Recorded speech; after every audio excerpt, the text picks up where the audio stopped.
आपको बता दें कि जिस खाद की कीमतों ने कुछ हफ्ते पहले दुनिया भर के किसानों की चिंता बढ़ा दी थी, वहीं यूरिया अब 30% से ज्यादा टूट चुका है। जी हां, आपको बता दें कि यूरिया की कीमतों में गिरावट आई है। अब सवाल यह है कि क्या खाद्य बाजार से महंगाई का खतरा टल गया है और क्या किसानों को मिलने वाली है अब बड़ी राहत।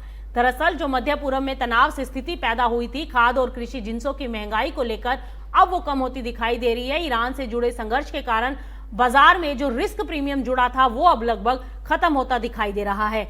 दुनिया के सबसे ज्यादा इस्तेमाल होने वाले नाइट्रोजन उर्वरक यूरिया की कीमतें अप्रैल के मिड से अब तक 30% से ज्यादा लुढ़क चुकी हैं।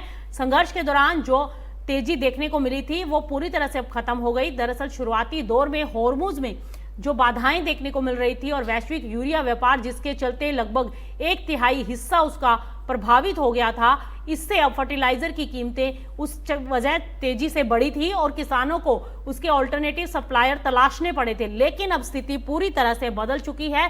चीन ने फर्टिलाइजर निर्यात पर लगी कुछ पाबंदियों में ढील भी दी है और दक्षिण एशिया के कई उत्पादक देशों ने उत्पादन भी बढ़ाया है और बाजार में जो सप्लाई को लेकर तंगी थी उसको कहीं ना कहीं स्टेबल करने की कोशिश की है और इसके परिणाम स्वरूप यूरिया की कीमतों में तेज गिरावट आ गई है। कमजोर गेहूं और मक्का कीमतों ने भी किसानों की खरीदारी कम कर दी, जिससे फर्टिलाइजर की डिमांड पर भी दबाव आया और वहीं कृषि जिंस बाजार भी नरम पड़ा।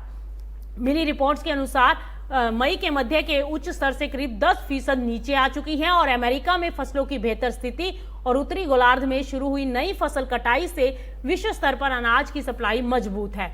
तो फिलहाल अनाज भंडार पर्याप्त है और सप्लाई को लेकर कोई बड़ी चिंता नहीं। हालांकि बाजार अभी भी जियोपॉलिटिकल टेंशन्स के चलते थोड़ा बहुत असमंजस में है। ऐसे में माना जा रहा है कि जुलाई से फर्टिलाइजरों की डिमांड जो है दोबारा से आ सकती है, लेकिन 2026 में यूरिया की कीमतें अपना ऊपरी स्तर पहले ही छू चुकी हैं, यानी अब बाजारों में बहुत ज्यादा यूरिया की कीमतों में तेजी की उम्मीद कम है। फिलहाल खाद्य और कृषि जिंस बाजार में राहत का माहौल है, लेकिन मध्य पूर्व की स्थिति और ऊर्जा बाजार की चाल आगे भी इन कीमतों की दिशा तय करती रहेगी, क्योंकि यूरिया कीमतों में 30% की गिरावट और मजबूत वैश्विक सप्लाई से भारत को खाद्य आयात और कृषि लागत दोनों मोर्चों पर राहत मिल सकती है।